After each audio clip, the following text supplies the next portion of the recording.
Bon la team, c'est Barça Atlético. C'est le dernier match avant la trêve. Donc c'est un match très important. Maintenant, quelques informations avant de rentrer dans le vif du sujet. On dit Balde n'a pas été appelé à l'équipe nationale. Et voir certains Barcelonais, on est fâchés. Nous, moi-même, j'étais fâché.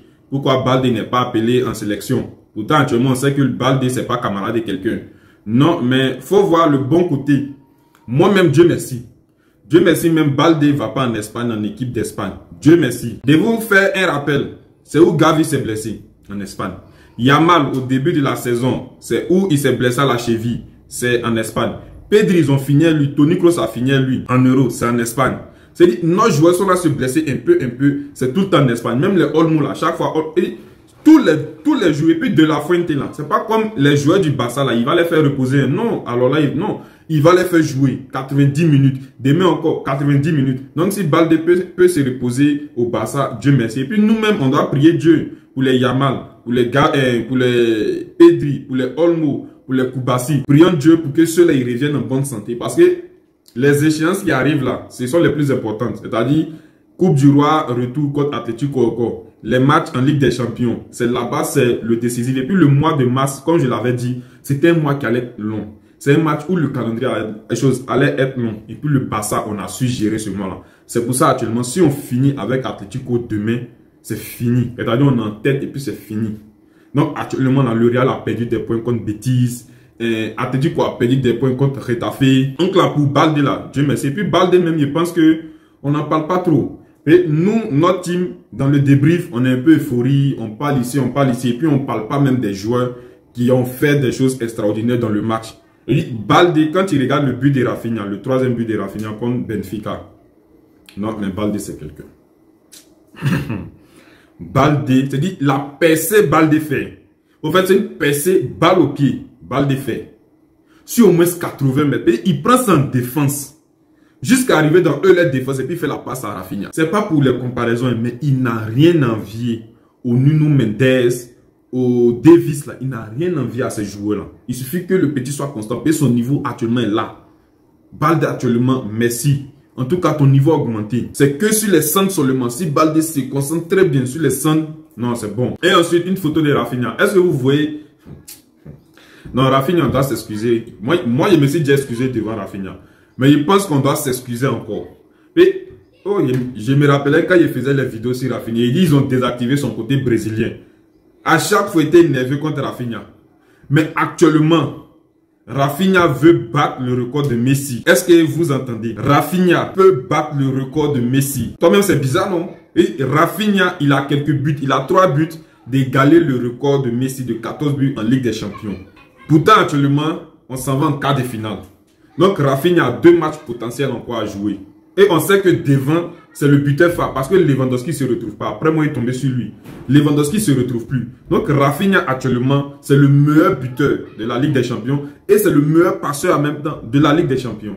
C'est-à-dire, au fait, et puis, côté Brésil, dans la légende, dans l'histoire, il n'y a aucun Brésilien qui a fait ce que Rafinha fait actuellement.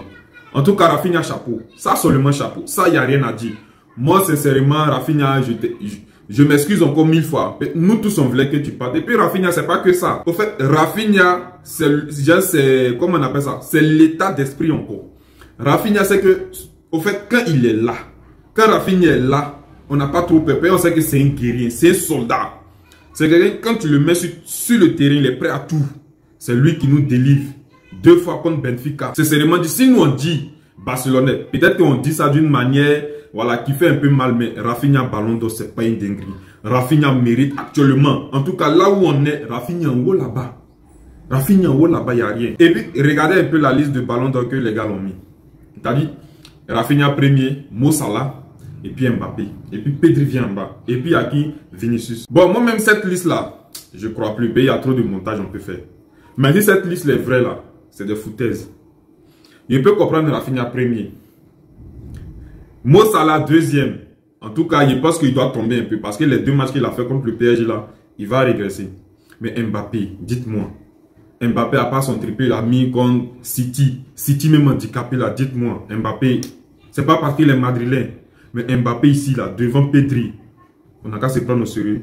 Devant Lewandowski, on n'a qu'à se prendre au sérieux. Devant Yamal, on n'a qu'à se prendre au sérieux. Même Vinicius, On n'a qu'à se prendre au sérieux. Et pour passer encore dit Nigo Martinez, on l'a signé pour 1 an de plus. Donc Dieu merci, 1 an de plus c'est bon. Au fait, il ne faut pas qu'on va trop appuyer. On ne peut pas appuyer 2 ans, non. 1 an, si en 2026 on voit qu'il est bon, on met encore en 2027 un peu. Voilà, c'est bon. Martinez, en tout cas, très bon défenseur. Il est solide, il fait ses matchs. Maintenant, pour parler du match de l'Atlético. Ça, c'est une équipe. Le Barça, on a des difficultés à gagner cette équipe-là. On fait tout, mais cette équipe-là est là. On les domine, mais cette équipe-là est là. Souvent, c'est erreur des changements. Souvent, c'est Solot qui rentre. Solot aussi, les taux. Et si Solot marque dimanche, c'est mieux, on va appeler Solot au Barça. C'est mieux de faire de ton ami, ton ennemi. C'est mieux. Et chaque fois, toi, tu es là pour nous. Il nous marque à chaque fois. Donc, si moi, je vois que Solot marque encore, il vient nous faire du cholismo.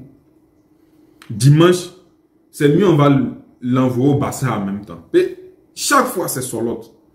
Donc, et puis moi, je pense que pour Flick, là, c'est-à-dire Flick, tu n'es pas obligé de faire des remplacements. Mais souvent, remplacement dans ce genre de choses, c'est les remplacements qui viennent tuer. Même si on mène 3-0 et que c'est la 80e minute, tu n'es pas obligé de faire changement. Même à la 85e minute, si on mène 3-0, tu n'es pas obligé de faire changement. À la 90e, c'est-à-dire qu'on peut terminer le match sans faire changement. Ça, c'était le travail de Guardiola. Tous les jours, Pep Guardiola, tous les jours, il ne faisait pas changement. Souvent, quand son équipe joue, on a vu contre les Real ici, au fait, il ne changeait pas. Mais il sait que dans ce match de haute intensité, s'il met un joueur qui vient, qui n'est pas encore chaud, ça va déséquilibrer toute l'équipe. Et puis, ces équipes s'est passé en Coupe du Roi. Donc, à part que si le Barça mène 4-0, là, on sait qu'ils ne peuvent plus revenir. Mais si le Barça mène 2-0, laisse toujours les Pedri là. Si tu veux faire changement là, c'est Lewandowski qui enlève. C'est Lewandowski qui enlève. Et puis tu enlèves aussi Olmo. Olmo physiquement, voilà, il ne tient pas trop. C'est Olmo qui enlève. Si sinon, les deux poumons, que sont Pedri et puis De Jong, tu ne dois jamais les enlever. Ça c'est sûr. En fait, tu ne dois pas enlever Pedri et puis De Jong. Et puis si Solot rentre, c'est mieux que tu as fait rentrer Araujo. Si Solot rentre, tu fais rentrer Araujo. Et il y a l'impression que Koubassi Martinez n'arrive pas à le tenir. Et physiquement, il est là. Mais Araujo, physiquement aussi, c'est un garçon.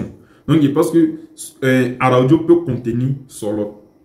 Mais quand le Real joue, pourquoi Solot n'arrive jamais à marquer Real actuellement? Et dès que Solot rentre, tu as Rudiger qui attrape Solot. Solot peut rien créer. Donc, pour nous, il faut que Araujo soit là pour attraper Solot.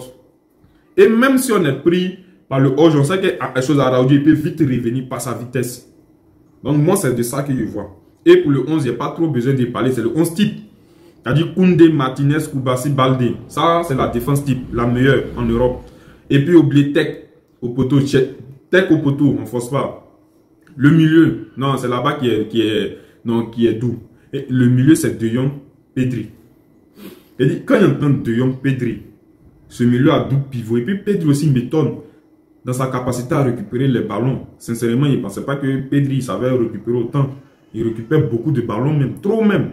Pour un milieu central relayeur. Ce n'est pas un défensif. Donc, Pedri De Jong, quand je vois les deux ensemble, je dis, c'est quelle équipe que nous affronter, puis moi j'ai avoir peur. C'est quelle équipe nous affronter, puis avoir peur. Puis Olmo en 10. Et puis Olmo, je vous dis, Olmo n'est pas encore à son meilleur niveau. Olmo là, il n'est pas encore à son meilleur niveau.